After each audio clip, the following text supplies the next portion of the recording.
Ini juga kan ngomong, ya Oh, udah. sempat ada yang nanya ke kamu? Iya. Siapa yang nanya waktu itu? Papa. Oke, oh papa gitu sempat dengar berarti ya? Iya, papa bukan dengar, malah dia tuh curiga gitu kan. Iya. Soalnya perilakunya dia tuh aneh, yang biasanya pintunya dibuka, tiba-tiba dikunci, hordengnya ditutup kayak gini gitu. Oke, kamu jadi cerita sama papa. Apa yang kamu ceritakan? Kejadian apa waktu itu? Waktu itu saya cerita, Awalnya gimana? kayak awalnya saya dilihat itu di kantor sama di kolam renang.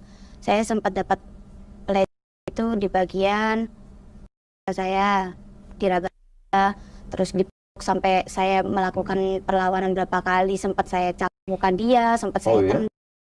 Tapi dianya tetap nggak mau ngelepas, kayak anggap itu cuma candaan. Dia juga pas di kolam renang itu ada adik-adik saya berempat mandi kan. Iya, iya.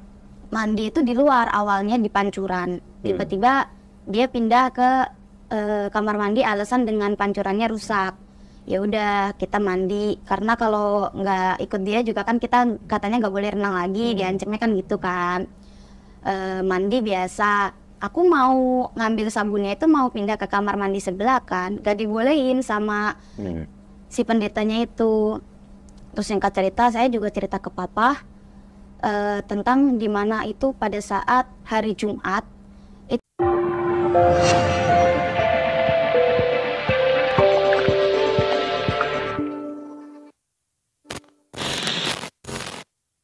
Halo semua, selamat datang kembali di kanal ini. Hari ini saya ingin membahas sebuah topik yang berat, menyakitkan, namun sangat penting untuk kita hadapi bersama sebagai bagian dari umat Kristen. Kita akan bicara tentang sebuah isu yang baru-baru ini mencuat ke permukaan dan meresahkan banyak orang. Perilaku tercela seorang yang seharusnya menjadi panutan rohani, seorang pendeta, yang justru terlibat dalam kasus pencabulan anak. Ini bukan sekadar berita sensasional. Ini adalah luka mendalam bagi banyak orang, terutama para korban dan keluarga mereka. Dan sebagai orang percaya, sebagai pengikut Kristus, kita tidak bisa berdiam diri. Kita perlu merespons ini. Tidak hanya dengan kemarahan, tapi dengan pemahaman yang benar dari sudut pandang iman kita. Secara khusus, hari ini saya ingin membawa kasus ini ke dalam terang teologi Reformed. Mengapa teologi Reformed?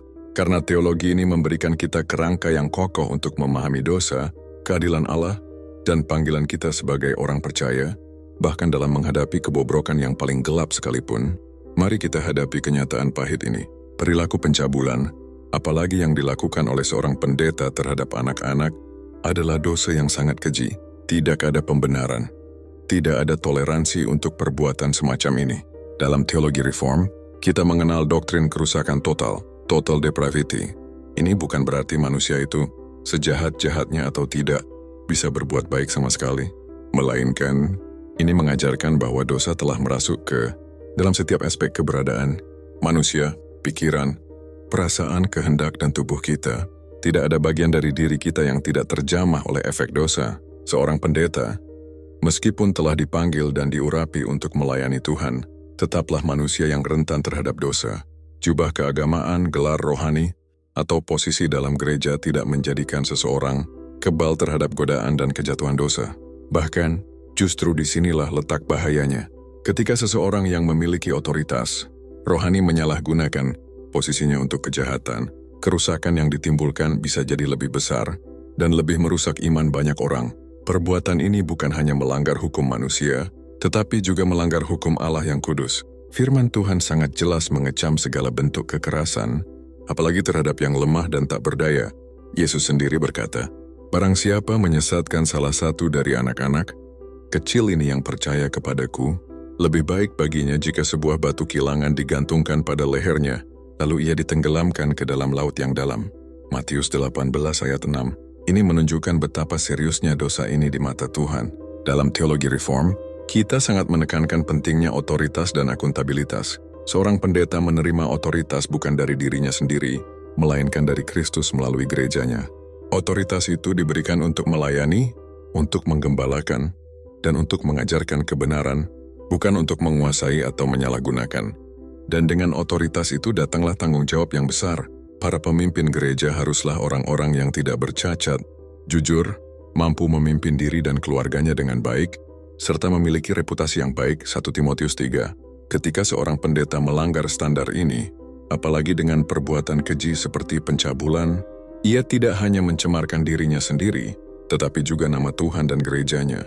Teologi Reformed juga mengajarkan bahwa gereja memiliki tanggung jawab untuk menjaga kemurniannya. Ini termasuk melakukan disiplin gerejawi terhadap anggota, termasuk pemimpin yang jatuh dalam dosa serius dan tidak bertobat. Proses disiplin ini meskipun menyakitkan, adalah bentuk kasih yang keras dari gereja untuk memanggil yang bersalah pada pertobatan dan untuk menjaga kesaksian gereja di hadapan dunia. Seorang pendeta yang terbukti bersalah dalam kasus seperti ini harus mempertanggungjawabkan perbuatannya secara hukum dan juga dicopot dari jabatannya sebagai pelayan Tuhan. Ini bukan balas dendam, tetapi penegakan keadilan dan pemulihan tatanan. Kadang kita merasa putus asa atau marah melihat ketidakadilan semacam ini. Tapi sebagai orang percaya Reformed, kita yakin akan keadilan Allah yang sempurna. Allah adalah hakim yang adil. Dia tidak pernah membiarkan dosa tanpa hukuman. Entah di dunia ini melalui penegakan hukum, atau di hari penghakiman terakhir. Apa yang bisa kita lakukan? Berdoa bagi para korban. Ini yang paling utama. Mereka adalah pihak yang paling terluka. Doakan kesembuhan emosi, fisik, dan rohani mereka. Doakan mereka mendapatkan dukungan dan keadilan. Mendukung penegakan hukum. Kita harus mendukung pihak berwenang untuk mengusut tuntas kasus ini dan menghukum pelaku sesuai dengan kejahatan yang dilakukannya. Tidak boleh ada impunitas, apalagi di bawah nama agama. Mengevaluasi dan membersihkan diri. Kejadian ini harus menjadi cermin bagi seluruh gereja. Sudahkah kita memiliki sistem pengawasan yang baik? Apakah kita cukup peka terhadap tanda-tanda bahaya? Sudahkah kita menciptakan lingkungan yang aman bagi anak-anak di gereja? Menegakkan kebenaran. Kita harus berani menyuarakan kebenaran dan menyebut dosa sebagai dosa tanpa kompromi. Kita tidak boleh menutup mata atau membiarkan perilaku tercela ini merusak kesaksian Kristus. Meskipun berat, kasus-kasus seperti ini harus mendorong kita untuk semakin berpegang pada ajaran yang sehat. Teologi Reformed mengajarkan kita tentang kedaulatan Allah yang mutlak. Bahkan di tengah kekacauan, Tuhan tetap berdaulat. Dia akan menegakkan keadilannya. Penting juga bagi kita untuk membedakan antara individu dan institusi. Kejahatan yang dilakukan oleh seorang individu tidak serta-merta membuat seluruh gereja atau seluruh iman Kristen menjadi buruk. Justru, ini adalah panggilan bagi kita yang percaya untuk semakin teguh dalam iman, hidup kudus, dan menjadi terang di tengah kegelapan. Kasus ini adalah pengingat menyakitkan bahwa kekuatan sejati dalam kekristenan bukanlah pada kesempurnaan manusia, melainkan pada kesempurnaan Kristus. Kita tidak menyembah pendeta atau pemimpin gereja. Kita menyembah Tuhan Yesus Kristus yang kudus dan adil. Mari kita jadikan peristiwa ini sebagai momentum untuk meningkatkan kewaspadaan kita, memperkuat perlindungan bagi anak-anak di lingkungan gereja, dan yang terpenting, untuk semakin merendahkan diri di hadapan Tuhan, memohon anugerahnya agar kita semua, termasuk para pemimpin gereja, dapat hidup seturut kehendaknya. Terima kasih sudah menonton video ini. Mungkin ini topik yang sulit, tapi saya harap ini bisa memberikan perspektif yang benar dari sudut pandang iman Reformed. Jika Anda memiliki pemikiran atau ingin berbagi pengalaman, silakan tinggalkan komentar di bawah. Mari kita terus berdoa dan berjuang untuk kebenaran dan keadilan. Komentar Kristen. Iman diuji, firman dibedah, kebenaran tidak ditawar. Sampai jumpa di video berikutnya. Tuhan memberkati.